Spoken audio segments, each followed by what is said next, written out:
আসসালামু আলাইকুম। ঢাকার স্ট্রিট ফুডগুলো যেই টেকনিকে ফ্রাইড রাইস তৈরি করে, ওই টেকনিকটা যদি আপনি বাড়িতে অ্যাপ্লাই করতে পারেন, তাহলে শখানেক মানুষের ফ্রাইড রাইস রান্না করা আপনার কাছে কোনো ব্যাপারই মনে হবে না।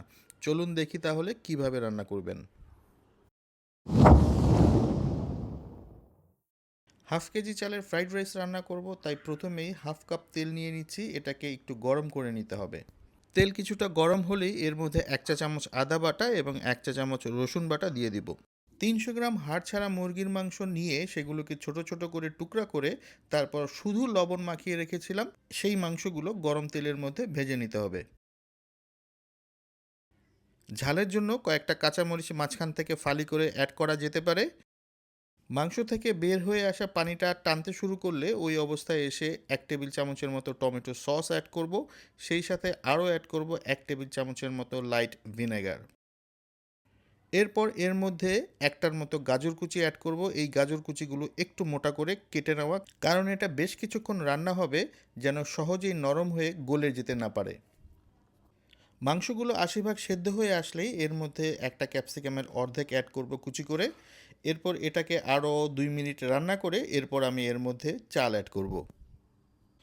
হাফ কেজি চিনি গুঁড়া চাল ব্যবহার করব আজকে রান্নায়। আর এই চালটা এই মাংস এবং গাজর ক্যাপসিকামের সাথে একটু ভেজে নিব।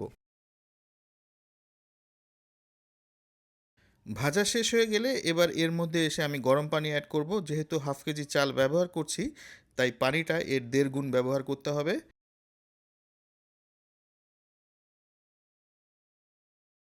পানি দেয়া হয়ে গেলে এর মধ্যে পর্যাপ্ত পরিমাণে লবণ অ্যাড করব। পানিটা যখন টানতে শুরু করবে ওই অবস্থায় এসে 1 চা চামচের মতো চিনি দিয়ে দিচ্ছি।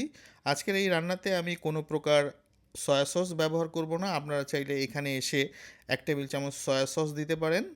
এরপর যখন পানিটা টেনে আসবে তখন এটাকে দমে দিয়ে দিব 20 মিনিটের জন্য।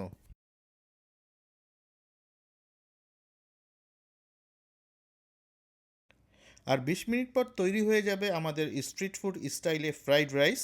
এটার মধ্যে আমি মাংসের পরিমাণটা বেশি রেখেছি, এমনিতেই খাওয়া যাবে।